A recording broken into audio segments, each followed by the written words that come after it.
Here we go. Okay, everyone. Good morning. Good morning. Uh, Parshas Mishpatim and Parshas Shkalim. I hope we'll get to both. Parshas Mishpatim it sets the legal structure for Klal Yisrael. Legalities. The laws of slavery, murder, theft, torts, kidnapping, cursing parents. It's all the stuff that your society is based on, and the laws that of a functioning society. However, there are a number of instances, four actually, really three in one, but that the Parsha speaks to our hearts, not to not to what's right and wrong, but to how our heart. It's very interesting. Mishpatim are laws, right? But let's put it this way. It's laws that speak to our heart rather than the dry law itself. So, what are they? We'll start like this. Number one, Pasuk says, Kol amana v'yasam lo sanu. Don't persecute not the widow nor the orphan. Imane sane also. But if you should do that and persecute them, Kim tzoak elai, if they call out to me, shamoesh matzakasam. Oh boy, am I going to listen. V'chora pi, and I will be angry. V'haragti eschem. To those who do that, you will die. The cherev, with my sword. V'hayu neshechem almanos uvnechem yisomim. Your wives will be widows and your children orphans. If this is how you treat a widow and an orphan, know this is what will happen to you. Second is tachpol sam lasreyecho. If you take for security, you lend money to someone, and you need security. Right now, the bank here today don't really follow this system. But if you lend money people, you need some sort of a security. So he gives you, I don't know, his pillow, his blanket, or whatever it is. Ad bo Hashem teshivenu lo. You have to return it to him, even though it's the security of the loan. You have to give it back to him before nightfall. Ki hiksuso levado. It's his only garment. Simloso laoro. It's what covers his skin. B'mei yishkav. How can he go to sleep? So you got to give it back. And if you keep it and you don't give it back, and he calls out to me, v'shamati. I'll hear it. And I'll have compassion on him. Number three, v'ger lo sona, and don't persecute the convert. V'lo silchatzeno, and don't put pressure on him. Ki gerim ha'yisam be'eretz Mitzrayim.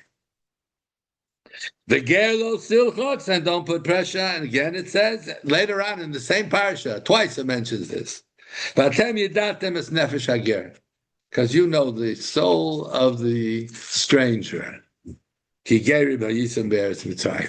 So, what I want to focus on is what is the parsha trying to teach us with all this? So the common denominator between all three of these cases, the ger, the one that borrows money, the asam, the poor orphan and widow, is they deal with the weaker groups in society. The weaker groups within society that don't really have anyone to protect them. The weakness may cause that people, because they're weak, they can take advantage of them. And because those who are strong and have money and power, they will ignore them and won't pay attention to them and ultimately take advantage of them. As far as the letter of the law is concerned, he may be even within his legal rights to act the way he does. There has to be a special relationship with those people who are weak in society. And even though that person is fulfilling the letter of the law, he may cause the other one pain following the law. Doesn't say you should be illegal. but there's a way of treating him. In any other legal system, there's no sense of exception because of a person's state of being. You took money, you took money. That's the end. The norms of society will tolerate the behavior of people who take advantage of the weak. And since it's legal, what do you want from me? I'm within the law. I'm not trying to put myself above the law. Chas v'sholom. Today, that's the common term. He'll feel that there's nothing wrong with what you're doing. However, the Torah says something else. What all of these laws, all the Mishpatim are, but all of them, and this is the focus on this, that's why these three stand out, is to make sure that if you follow the law, you won't destroy the core of your morality. That's what the Torah is saying. Torah is teaching us to be moral people. And that's why we shouldn't do this, even if it's legal, even if I have a right. And it goes on. The term yaso, a orphan, is someone who is tam. Tam means he ceases. He doesn't, it stops there. He doesn't have anyone there around that's close enough to help him. He doesn't have a father around. He has no protector. And the pasuk says, Kol almana v'yasam lo tanu. Any almana or widow or yasam don't in any way cause them pain. Even so, sending more s. Okay, very nice. Why does it just not say? Why does it say almana v'yasam lo tanu? What's kol almana v'yasam? Any, says the Chazal, even the widow and orphan of a king. Oh. He's the orphan of the king. It would seem to have somebody to protect him, right? No. It's you that we're worried about, not them so much. Them too, of course. But what's with your morality? What's with your heart? What's with your neshama? So it puts it in plural, lo sanun, kol almana v'yasam lo sanun. It means not only the person that's causing the pain, but if you see somebody else causing pain and you stand by and you don't intervene and don't do anything, you too are guilty. And if you don't intercede, you too. Why? I mean, I didn't do anything. I didn't do anything. I just didn't object. Yeah. What's with your morality? What's with your neshama? What's with you? Now, I'm not saying that all other legal systems allow you to take advantage of people, but we have to know that the Torah is expecting much more from us. So if you do in some way take advantage of them and persecute them, why is it double? If you will persecute them, so Yitzhak, he's going to call out and call out. Shamoa Eshma, I will double. The whole pasuk seems to be double. What? Why not? Imane v'tzoak Eshma. Enough. No. Imane sane tzok Yitzhak Shomea Eshma. So the Kliyokar says, first of all, when one causes pain to an orphan, or takes advantage of an orphan, his mother, the almana, is also pained. It's not the orphan alone. Recognize that anyone that's connected to them and loves them is also going to tanesane. So, and then the Baal HaTurim writes that you should know that the response will be double. In other words, in line with what you have done, what you do and the effect that you do on others, even if you didn't do it directly, but because it's someone they love and you hurt them, you too will be punished. So again, what's the punishment here? Why? I didn't do anything wrong. Yes, you did. You ignored your morality. you ignored that part of you that should have sympathy and care. It's amazing. In most countries, and this is, by the way, something which is pretty prevalent today, at least in the United States, but it's all over the world, in Europe certainly. In most countries,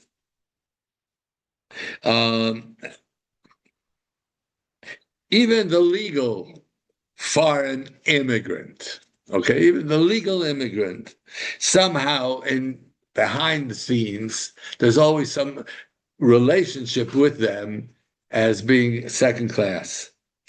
And they're lower than I was born a citizen. No, you just became a citizen. Even if a person chooses to become a citizen in your country and they earn all the benefits and all the legal status, but until that time, while they are there illegally, have compassion on them. Have compassion. Doesn't mean you allow them to damage you. Doesn't mean but recognize this is the battle that the United States is battling with. And so is the whole world today, Europe especially. Europe gave up the battle. They lost it. They lost it. But we have to understand what's really going on here. No, all of these things are designed for us to understand that the Torah is defining for us what's real and what's right. And those that are, they're screaming and yelling and making all this taram, do they realize what these people have done or they didn't do? Why is it that but I'm a compassionate person. I care so much. Baloney. You don't care. Because if you did care, what about the people that they hurt? You don't care. Now don't throw everyone into one. That doesn't mean that there aren't people that you have to have compassion for.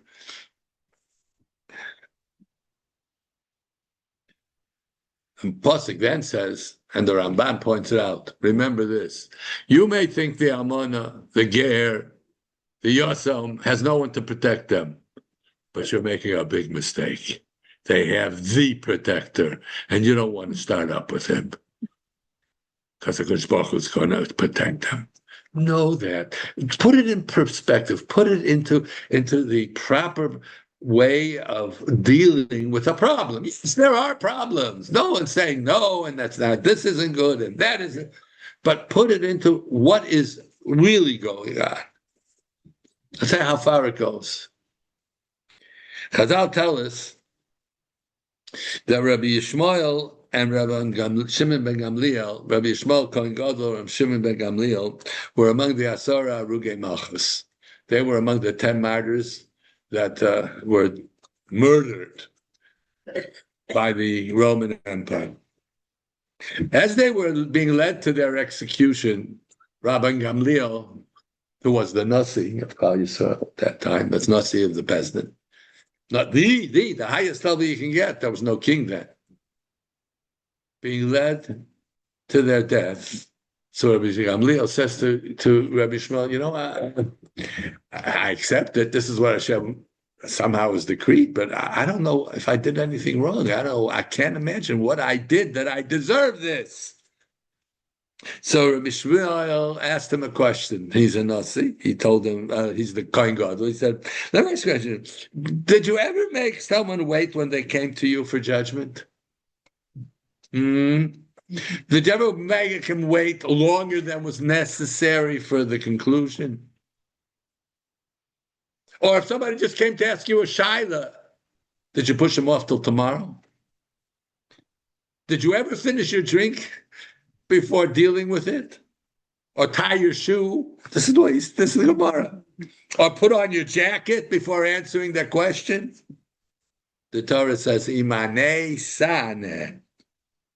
If you harm anyone, yes, Amana, the Ger, anyone in need, it's written twice.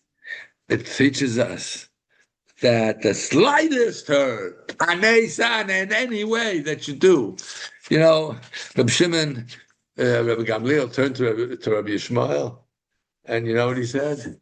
Rabbi Yishmael, Nicham Toni. Now I understand. So now we see how serious it is. But it's not just, just talk. It's not just, be nice. Yeah, be nice. No. Let your neshama guide you. Let your soul, let your morality keep you on a straight line. When a person is so encased in their own ego, his focus and his priority are his feelings, my feelings, my needs. Numero uno, I come first. And look, that's natural. That's human nature. And everyone is secondary. And their pain and their feelings is not as bad, is not felt as deeply as my pain and my needs. And it turns people into being rigid without the regard for a little bit of compassion to the ger, to the stranger, to the widow, to the orphan, the poor. There's no one to connect. Correct. And we see this all the time. I mean, they're not the most sympathetic people to deal with. Some people are pretty difficult, but you have to care about them.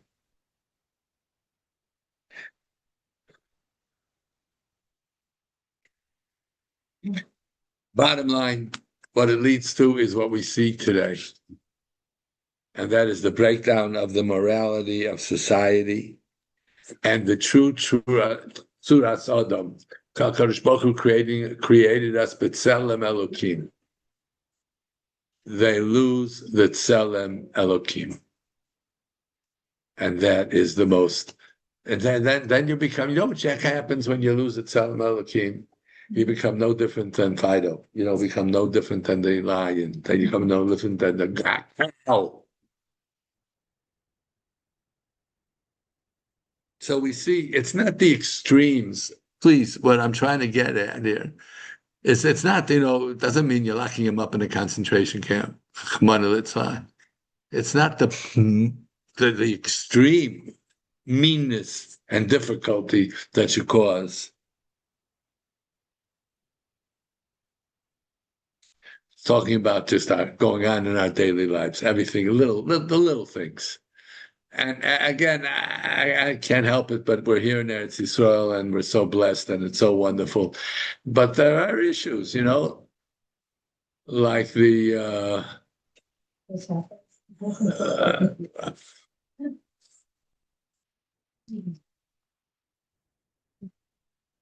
no, everything's fine, cool. We can all relax. Yeah, just relax. Again. So what are the implications for us? Okay. So again, we're here in Eretz Yisrael. It's tight. Believe me, space is a premium, isn't it? Why do you think everybody doesn't know how to drive in this country? Seriously, why is it? Everybody doesn't follow. They spend, I don't know, thousands and thousands of shkalim in learning how to drive. Nowhere else do you have to pay so much money to learn how to drive, except here in this country, right? And why do they ignore every single thing they've learned the minute they get their license? They ignore it. It doesn't pay any attention to it. Or the doctor. Yeah, who we need very much, and we do really respect them. There's some very wonderful doctors, but what if he makes his patients wait an exceedingly amount of time before he gets to see him? Come back later. You can come back at a later date. Somebody needs something. Well, yeah, I'll talk to you, but I'll do it at a later date. How do we treat our domestic help? Our Ozeret.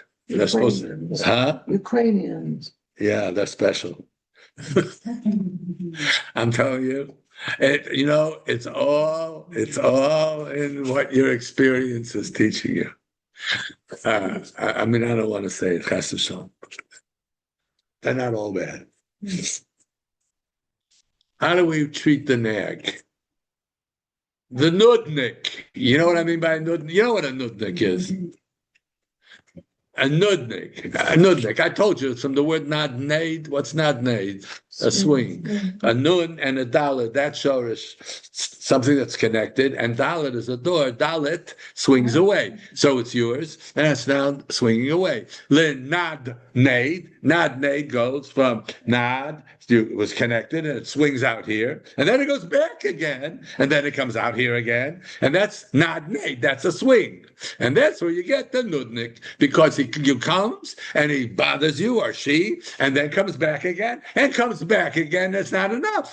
I know in America, the thought was, when they were collecting money for tzedakah, then, once in, I don't know, 6 months, you would come, the same person would come. And Eretz Yisrael, every other, then 2 days after the first time, they come the second time. Because they figure they got it the first time. Why should they get it the second time? All I'm trying to say is, yes, that it's annoying, and you can say no, but with a smile too. Nothing wrong with saying no. If you're not able to, you're not ready to, whatever it may be. I'm not saying you have to be a doormat, but if you're gonna be, smile. Do it with niceness. Offer them something. How are you feeling today? You must be tired. You came back. You were just here last week. Anyway, the decline of morality is evident in many ways. It's not only, people sitting in prison. And you don't have to break the law either, but it does show a decline in the moral fiber of society. And that's what Mishpatim is. This is, when you look deeply into the Parshas Mishpatim, this is just teaching us how we're supposed to behave. Can't be legislated. It has to be the result of constant vigilance of our desire to put ourselves first. If we just hold back a little bit, it's natural. There isn't a human being that was created since Adam Arisha, right? You know why? Because Adam Arisha was created alone. He was single. He was the only one. Nobody else was around. Even still wasn't there to blame. Right? Nobody there. So what is his feeling? Numero uno. Hello, I'm it. I'm everything. It's all me. And I forgot about what you told me. That's what we have to recognize. We are that from that person, and we have to somehow learn to overcome and to not. But again, please understand, I'm not advocating becoming a shmata. I'm not. But what I am advocating is that you have to learn that other person, how to feel where another person is at. How do we deal with it? How were we able to overcome this numero uno sense? Okay, number one. So the Torah tells us the way to overcome it. And it's dafka with the ger. And it's teaching us how to overcome this desire of putting myself first and in a sense, taking advantage of the poor and the weak. You know how? By reawakening our national conscience. Hello? Remember. Hello, it wasn't that long ago, only 3,300 and some odd years. Just remember, you too were in that position. And how did it feel? Well, I wasn't really in that position because I wasn't on the world yet. But I have absorbed through my Masorah where I come from. I came from the same position. You know what it feels like. The Torah tells us, why do you think the Torah wants us at the Seder to relive? You have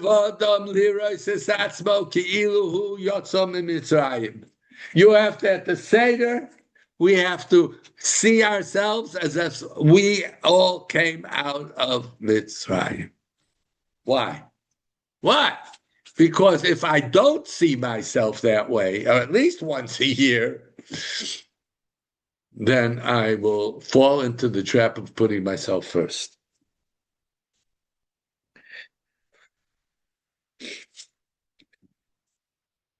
We have to be on guard. Watch for those signs.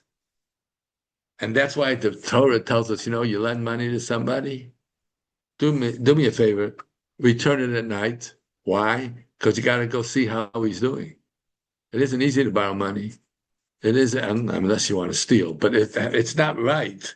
This person has to borrow money. He feels already reluctant because he feels that he's dependent on somebody else. How does he feel? Is he depressed? Does he need more? Does he need help? Just the money alone isn't everything. That's number two. So number one is the national memory. Number two is telling us you've got to put yourself in the place of the other person. Now, and not to nag. I mean, not to be a nudnik. Keep coming back. You owe me. Did you have the money yet? You're a little bit late. Would you? We can make sure you pay it, please. I need yada. What the Medrash Tanchuma says. The pasuk used tachbol. You got to visit the guy often. You got to keep on going back to him to find out what is his position. So Hashem says, you forget something. You're forgetting something. You're forgetting how much you owe me. And you took a security and you want to collect your money. Well, you give up a security every single night. Your neshama goes back up to Shemayim. And in the morning, how blessed it is. HaKadosh Baruch Hu returns that neshama to us. Again, and again, and again, and again. He's constantly doing this. And he's not impatient either. He keeps us going. And Hashem says, look, you've sinned against me after I gave your security back to you. You've sinned. But he does it again, and he does it again.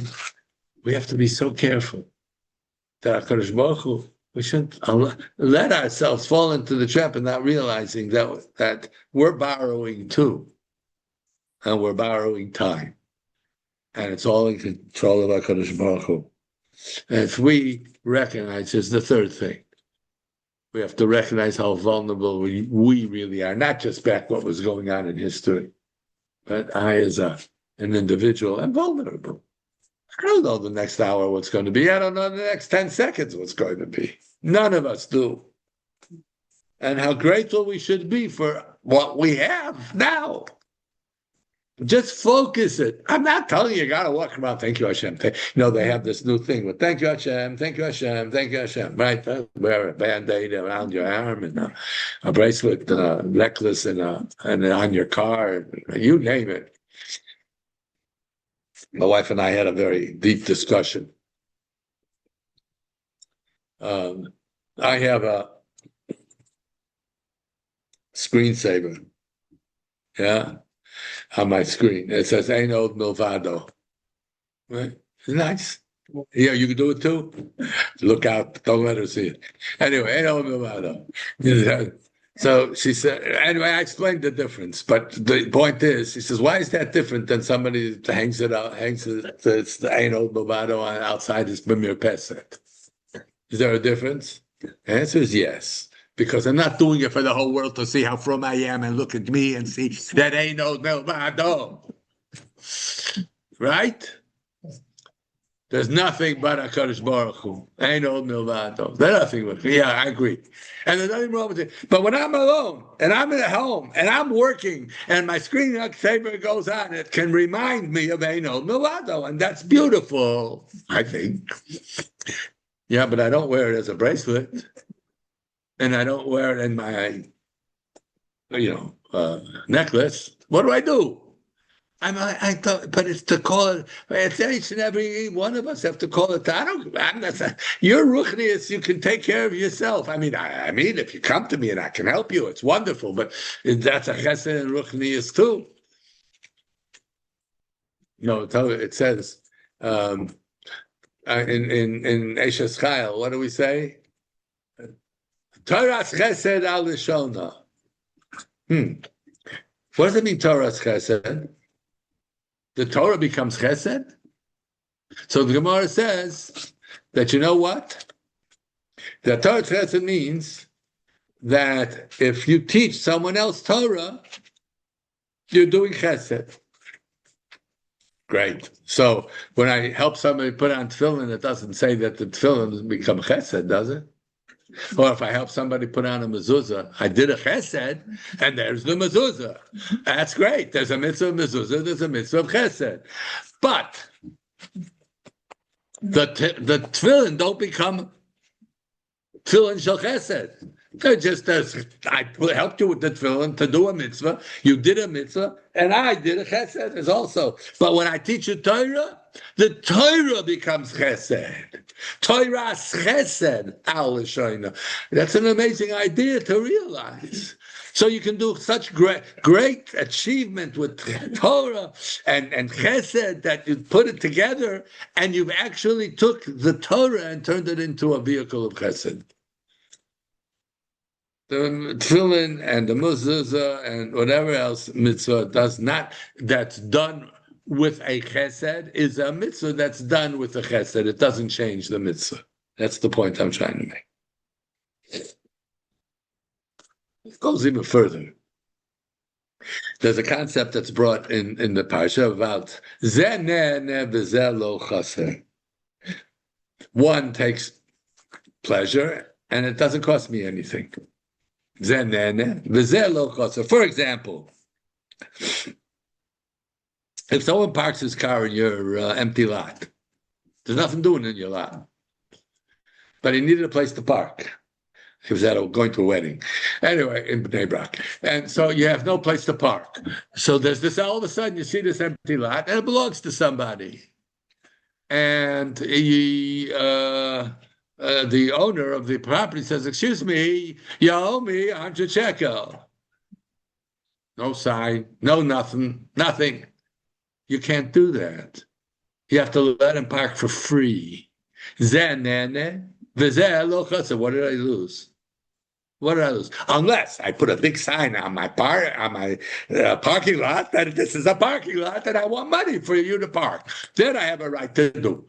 But if I have an empty lot that's just sitting there and somebody comes along and wants to park and you don't let him park, it goes even further than that. Forgive me. You want to sell your property, okay? You have a property, you want to sell your field. Now, you have a choice. You can either sell it to your neighbor or you can sell it to somebody else. Somebody else is going to give you a better price, right? You say, so the mitzvah is you have to sell it to your neighbor. Thank you so much. You have to sell it to your neighbor first. And if I say, I don't want to sell it, I don't like that guy. Why do I have to sell it to him? Bezdin makes you sell it to him at a cheaper price than you can get from somebody else. Now talk about business. You're not going to become a big businessman that way, right? Wrong. Because you don't become a big businessman. He makes you into a big businessman.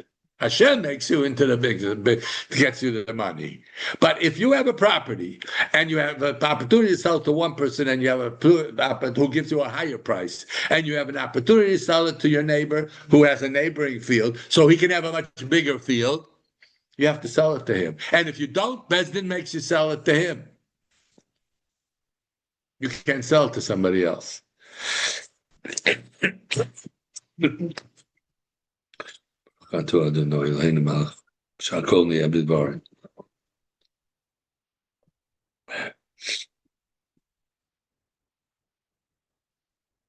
Okay. One more thing, one more example. It's all in this parsha. This is Mishpatim.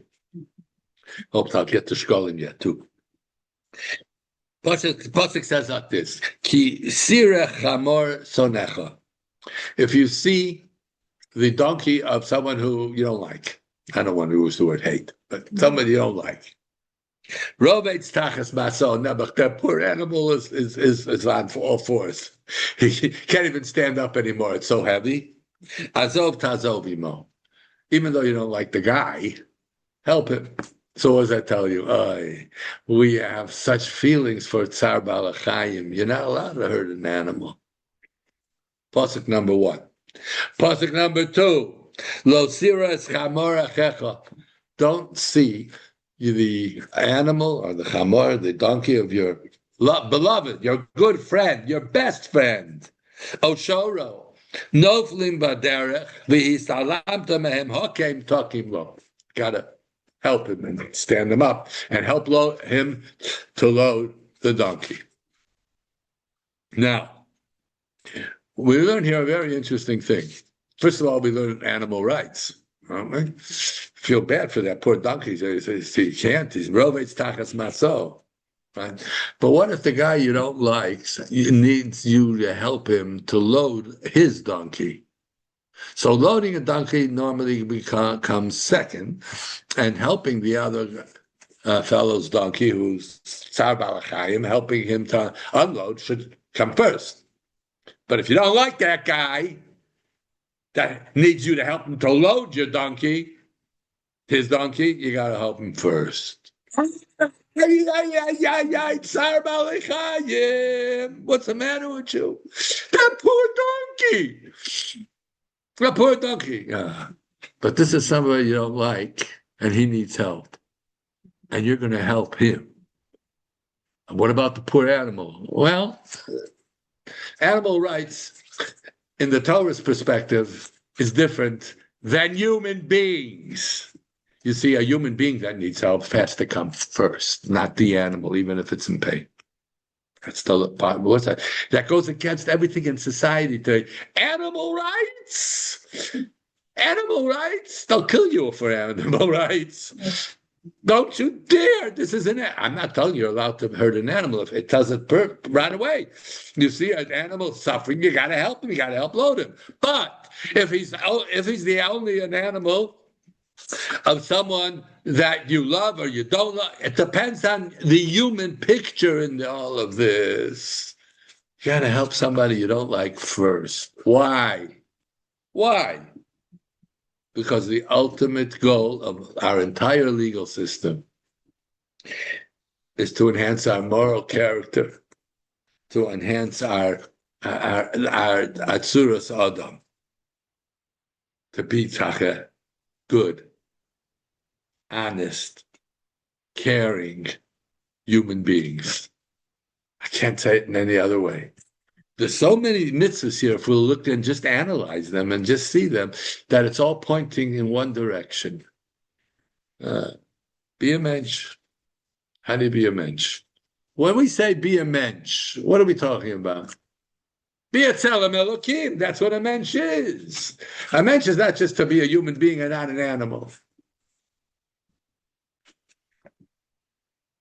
I'm going to say it again. You know, the one person who I feel it was already not the 21st century, it was in the 20th century, way back then, you know, those of us that remember.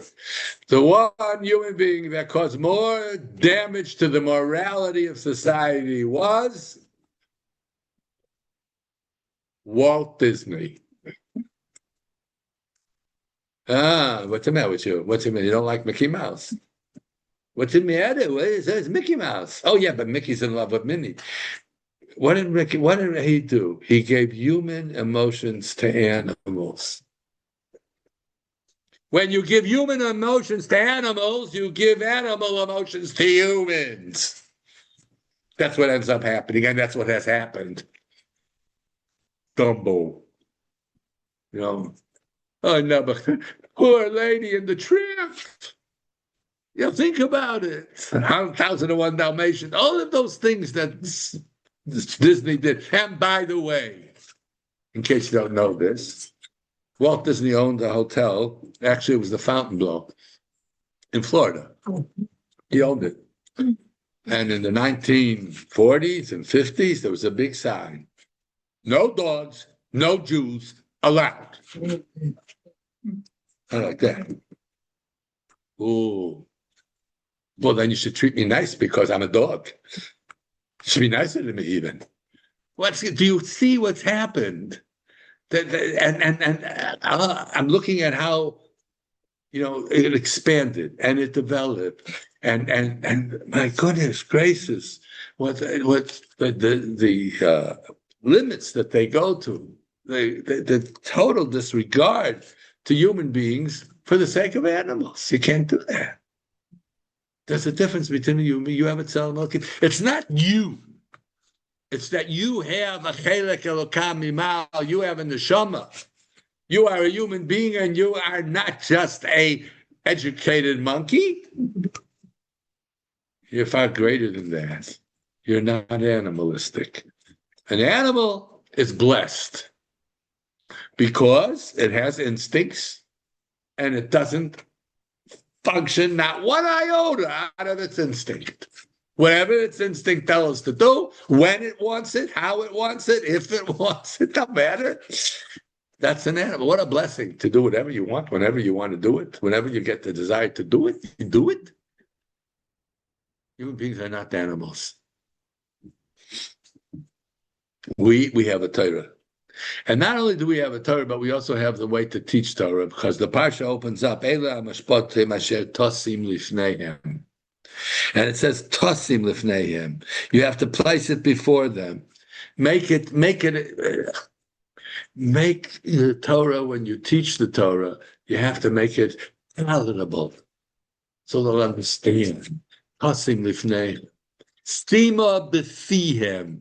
Oh, I love this.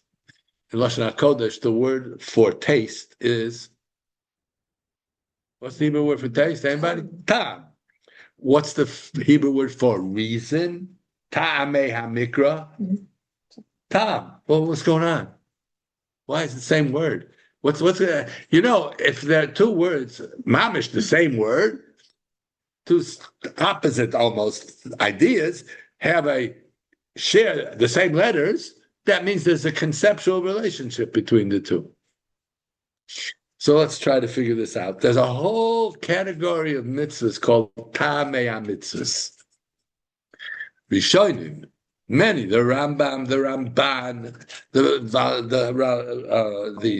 Bahag, they're all busy trying to determine what are the 613 mitzvahs, the chinuch, and why we do it. Okay? Now, let me ask you a question. HaKadosh Baruch Hu blessed us, Baruch Hashem. I mean, we are so fortunate that food tastes good. I mean, sometimes it tastes good, so therefore you become too big. But normally you are grateful for the delicious tasting food that we have. But what if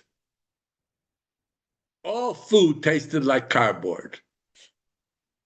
Would you eat?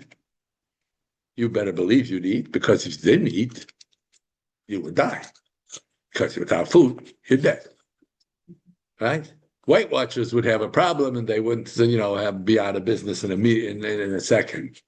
But the idea is that food, the time of food, is such a blessing. Why is it a blessing? Because it makes what I have to do palatable, makes it easier for me, makes it pleasurable for me. You would have to follow the Torah anyway, whether you like it or not. This is what Hashem wants of human beings. You got to follow it. You got to do it. Even though I don't like the taste. Comes along the reason for the mitzvah, the time for the mitzvah. Oh, now I understand. I'll be happy to do it, because it's going to give me benefit. It's going to enhance me, and it's going to help me. Do you hear that? Sima b'fiyem, give them the time, help them understand. Don't just teach Torah. Teach Torah with a sense of how wonderful it is, how beautiful it is, and look how you're going to gain. It's all tov. I remember when we first started seminars way back in history, for people that were not yet totally committed to Yiddishkeit. In fact, they were not committed at all. And we built this seminar with Arachim, Eshet Torah, and there was a focus that we had. We wanted to prove that the Torah was emes, show them how the Torah is true. That alone isn't enough, because it may be true, but I don't like it. So we have to show them that the Torah is also good. It's also tov. And there are beautiful things like Shabbos and family relations and how to have a real relationship. You know, all the things that we want in life, how the Torah gives us a framework to do it in the best possible way. Okay?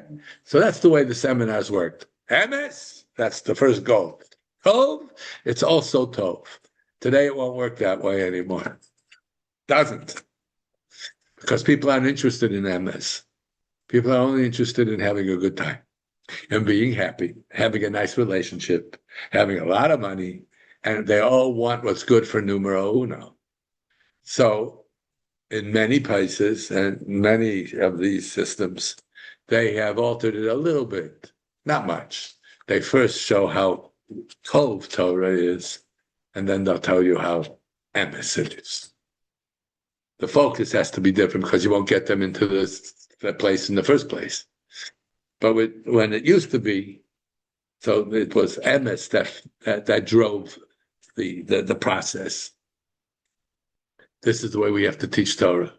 And we have to alter it, obviously, according to the situation of the generation or the community or the type of people you're dealing with. Don't be rigid. Open up. Show, share, talk about, let them see, let them feel, let them know that you're human, let them know that this beard doesn't get in the way. It's the way you have to do it. Sima b'fiyem. That's the way the Torah begins. Ela mishpatim asher totzim lifneihem. Do it 100 times, even if you have to do it 100 times. The Gemara says, if somebody doesn't understand what you're teaching them, you should do it even 400 times.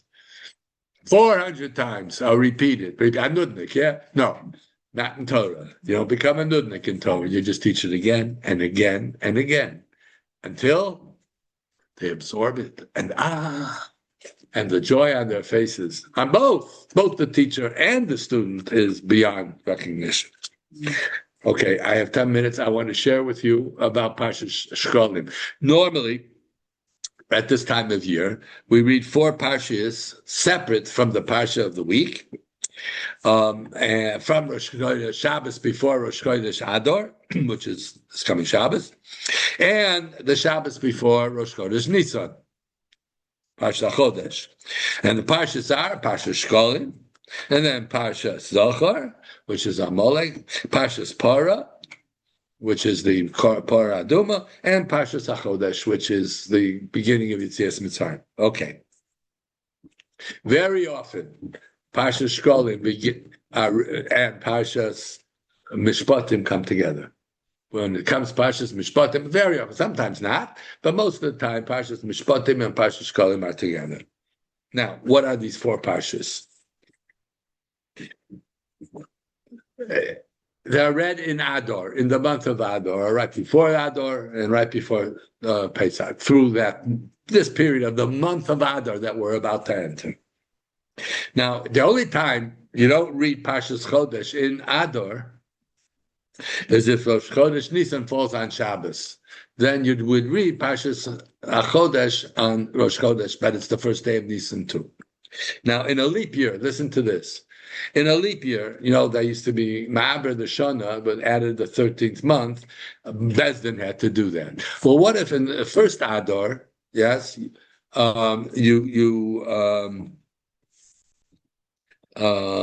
normally, when we have a leap year, we read the 4 parshas in the second one to bring Purim and Pesach closer together. The Akriv, the Gula. But what would happen if in a leap year. It turns out that it became a leap year, but it was Adar. So, and you read it in the first Adar.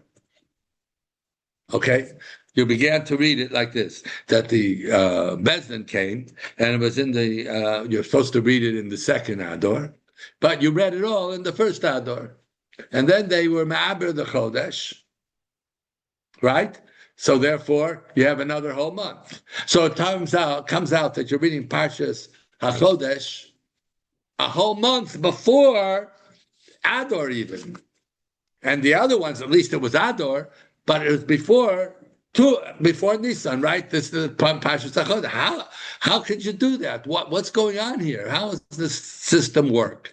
And the answer is simply this: that the whole purpose of reading the four Parshas are for the month of Adar, only for the month of Adar. Now, I am sure you've heard this expression of Ikvasa de Mashiach, the period of the coming of Mashiach, right before Achris Hayamim. What does an Akev mean in Hebrew? A heel. The heel is the Akev. So why is the time before Mashiach called Ikvasa de Mashiach? So we have to know that what is a heel? The heel is the lowest part of the body. It's the lowest. The Rosh is the highest. That's the Rosh. That's the head. What's the tail? The end. Is our heels. By the way, the heel is the most insensitive part of the human being.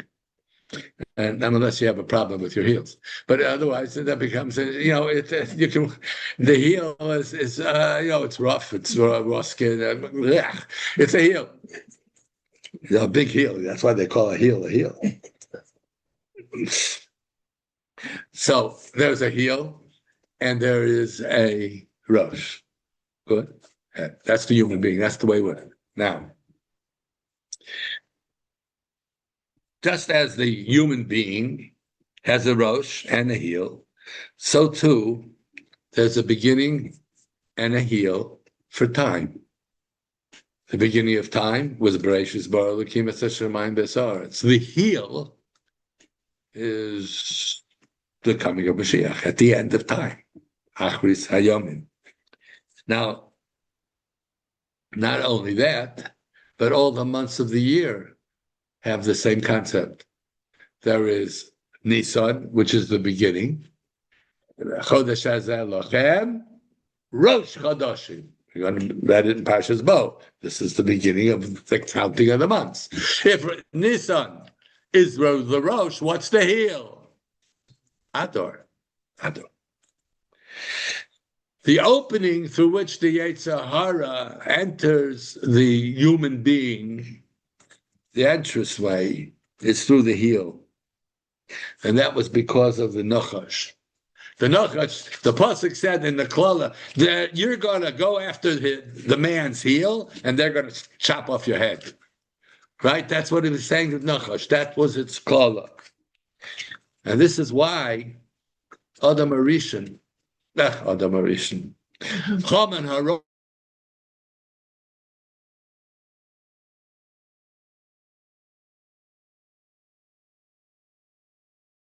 because Adar's the end. You know what you like at the end? I can tell you what the end feels like a little bit. It's tired. It's over with. You're pushing it. You gotta, it's not the way you were. Right in the beginning, I was all excited. So Nisan is excitement. Adar is when everything is the lowest of the low, weakest of the weak of the year. Okay, that's so far so good. That's why we have to read 4 parshas in Adar. These 4 parshas in Adar are there to strengthen, to give courage, to give excitement, to fill this with the meaning of what this time is all about. You know why we read Parshas Shkalim Bechlal before Purim? Why do we put the Parshas Shkalim both in Adar? So why do they put Parshas Shkalim before Parshas Zachar? Because that we should give our Shkalim. By the way, you know what the Shkalim were for? buying the karbanos tzibur. They bought the karbanos for the tzibur, to bring the tzibur, right? To unify the tzibur. This was not our personal korban, it's the tzibur's korban, okay? So now, you use the shkalim, says the Chazal, it's a Gemara, that we read Parshas Shkalim for us to realize that our shkalim should come before Haman's shkalim. Haman gave 10,000 shiklei kesef to destroy the Jewish people. 10,000. You know how much that's equal to? So Chazal figured it out. A chatzi shekel for 600,000 Jews. He bought the entire Jewish people. Right? Aseres alofim kikar kesef is equal to 600,000 chatzi shekel in shekel HaKodesh. Hello? Do you hear what's happening? That's what is the whole purpose of the Dalet Parshas is to help us combat, number one, the shkalim, to combat the shkalim of Haman. Number two is Parshas Zohar, to know what Haman did, what Amalek is, to stay away from what is hateful, to stay away from what you're not supposed to be. You know, you learn a good lesson. I heard this from Adam Gadol Madmaod. The Rambam writes that why did a bunch of them need all of Islam and all of Christianity and all of this stuff? What are they needing for? They're paying. They only caused us trouble. They only killed us all as much as they could. What do we need it for? Know what the Rambam says? Because they're miyasher the derech to Mashiach. They straighten the derech towards Mashiach. Hello? I need that? For that? What does that mean? It means that if you want to know what it's going to be in the time of Mashiach, take a look at them. And whatever they are, they're not. It's not going to be. You got to know what's wrong. My father always used to say, even the worst human being has value. He can always be used as a bad example. And that's the idea. That's what they're there for. We have to know that we're exactly the opposite. We're not going to be that way. We're not. We see now it's coming out so clear. And that's Ikvasid the Mashiach. That's where we are now. And then it goes further. That's why then this Parshas Para. Oh, there is mir. We're going to see. We're going to come to Mashiach. We're going to be there with Mashiach. We're going to be there with a world that's in such immoral state. That world that is so defiled. How? Parshas Para. That cleans up all the tumah from the biggest of them all. And that's the biggest of them all is death.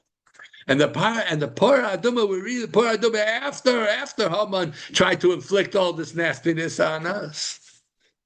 And we come out free. That's what the Parah Adumah is. And then finally Parshas HaKodesh, which connects us to the beginning again, to the Nisan. And that's what we're waiting for the coming of the Mashiach, to make it all right and good again. Now I'm going to share with you something which I think is so amazing. Why we read Parshas Shkalim in Mishpatim. Because Parshas Shkalim, they bought the what? The Karban Tzibur that unified the nation. Know that we have to work at being one. And how do we do that? Paying attention to the mitzvahs that we talked about, Parshas Mishpatim. Caring about the one that needs, caring about the one that is hurting, caring about the person that is less than. Then, when we demonstrate that we do have that desire to make them into powerful, good people, too, we're not the only ones. The Mashiach is immediately going to come. So we read Parshas Shkalim in Parshas Mishpatim. Because Parshas Mishpatim teaches us how to be moral people.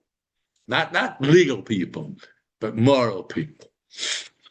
And that's the whole inyan of the whole Parsha of the four Parshas. No, the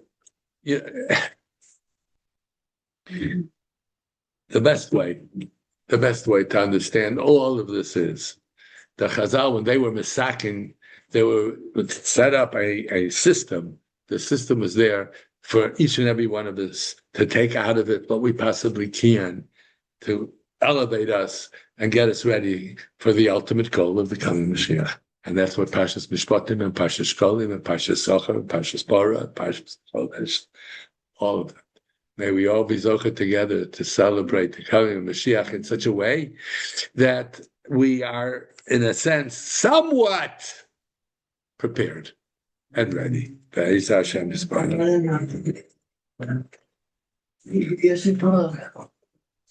Thank you. Thank you for being here, giving me the opportunity to share Torah. You're welcome.